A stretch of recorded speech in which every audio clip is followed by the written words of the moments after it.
Last year, I had a neighbor who was also my friend. She'd been my friend since I was 2 years old. Her name is Jaleesa. Her mom and grandmother were also very close with my parents. Of course, my parents sometimes said they were jealous and even a bit racist. But despite that, we used to go to places together and even take trips as families. It all started in May of last year. I began to feel like Jaleesa was avoiding me at school. I brushed it off at first. Around that time, my dad's car suddenly broke down. He called a mechanic who lived nearby, and although the repair took a whole week, the car still wasn't fixed. Then, a second car broke down, too. Since my dad couldn't work, things became really difficult for us. That is, when the neighbor next door offered to take my dad's car to his garage and fix it. He test drove it and even went pretty far, and it seemed perfectly fine. But that night, I was looking out the window, watching my dad drive home. The moment the car pulled into our front yard, it stopped. It had broken down again. My dad was shocked. Everyone thought it was strange. The neighbor took the car back again and attempted to fix it once more. But another week passed and we had no money left. My dad went to see someone named Rocco, who was a psychic. What that person told him completely shocked him. I didn't know anything about it for a few days. A few days before my exams, my parents took me somewhere and I could tell something was wrong between them. But they left me sitting in the car. Later, I found out it was the psychic's house. Through the window, I saw a red candle and flowers placed on a desk inside. My mom told me it was a sacred place. We went back to see the psychic a few more times. Afterward, my dad asked me, "Do you know why we went there?" I said, "No." Then he told me, "The reason we went is because your best friend, Jaleesa's mom, poured a dead person's bodily fluids into our front yard." It was terrifying. She has been trying to break our family apart since 2015.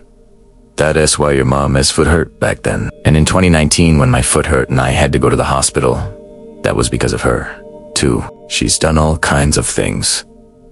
In February 2024, she sprinkled liquid from a corpse she got from a mortuary into our yard. She was trying to make your mom and me fight and go crazy so we'd break up.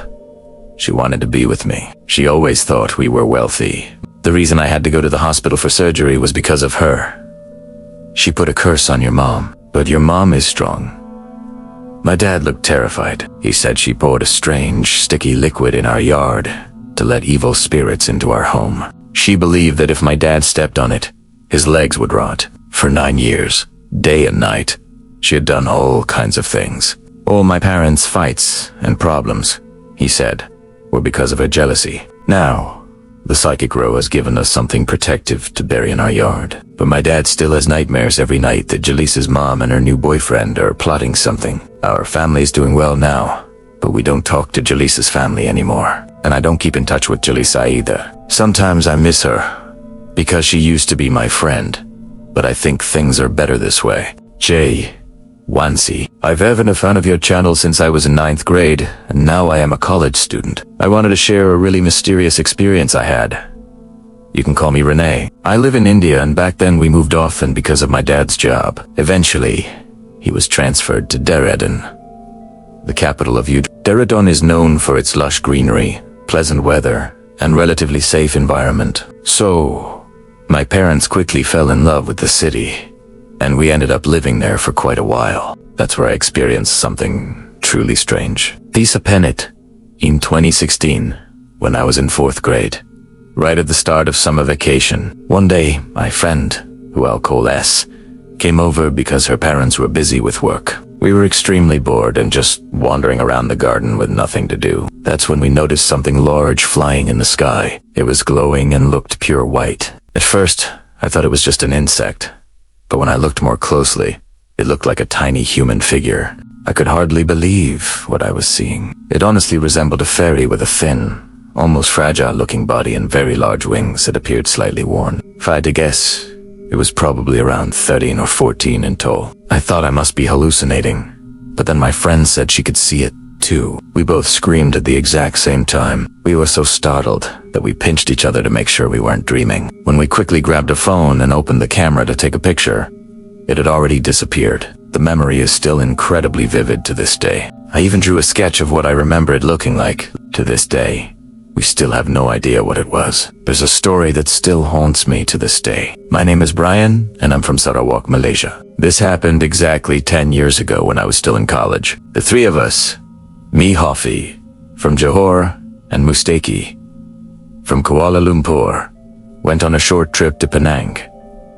During our mid-semester break, after we arrived, we spent the day wandering around and sightseeing. That's when the incident happened. That night, the three of us were walking back to a Rama Villa apartment we had rented for our vacation, smoking as we went. Near the stadium, there's a famous spot called the Pasar Roadwalk in Loek. On the way to the apartment, there's a small bridge called the P. Ramley Bridge. As we were walking and about to pass that bridge, we suddenly heard branches rustling above us. As we got closer, we could see it more clearly. It looked like some kind of monkey, but its body was pitch black. Its eyes were red, and it had 4 arms and 2 legs. It was eating something. Then it dropped whatever it was holding and suddenly stared straight at us before chasing us. We ran as fast as we could. Somehow, all 3 of us managed to escape. And after that night, we never passed through that area again after dark. But that wasn't the end of it. The next day, when we were leaving the apartment to head to campus, we saw the creature run away after dropping a dead cat onto the hood of my friend S car. We were completely shocked. What was it? How did it know which car belonged to us? And where had we parked? It was as if it could smell us. And the 3 of us agreed to keep what happened a secret between us because there was no way to explain what that creature was. During my senior year of high school, there was this kid. Let's call him Jonathan. He was in 11th grade, and people had this strange nickname for him, the freshman killer. If you knew, you knew. It unsettled me, to say the least. I found out about it because one of my friends, let's call him Kay, was in the same grade as Jonathan and lived on the same block as me. I wasn't friends with Jonathan, though. Every morning, Kay and I would take the same bus, and Jonathan would always dap us up, but there was something off about him.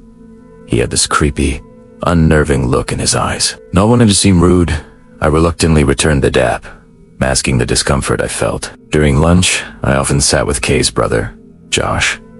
Jonathan would always gravitate to our table uninvited. We joked about it, calling him the freshman killer to his face, half laughing at how strange and inappropriate he seemed. Sometimes we would tell him straight up that his behavior was weird. Eventually, Jonathan made this off-putting comment. "I don't hit on freshmen anymore, only sophomores and up." Like, that somehow made it better. Josh and I were disgusted, exchanging glances filled with repulsion. Time went on, and I convinced Kay and Josh to distance themselves from Jonathan. We gradually stopped talking to him, but it didn't stop Jonathan from lingering. He started showing up in my 7th period class, even though he wasn't enrolled in it. Other students said the same. He'd be seen in random classes, just sitting there. It was during this time that his name began circulating on the school's confession page. Accusations of him being a creep, a predator, worse, were posted for all to see. I was thoroughly repulsed by then, but something held me back from completely cutting ties. One thing about Jonathan always stood out: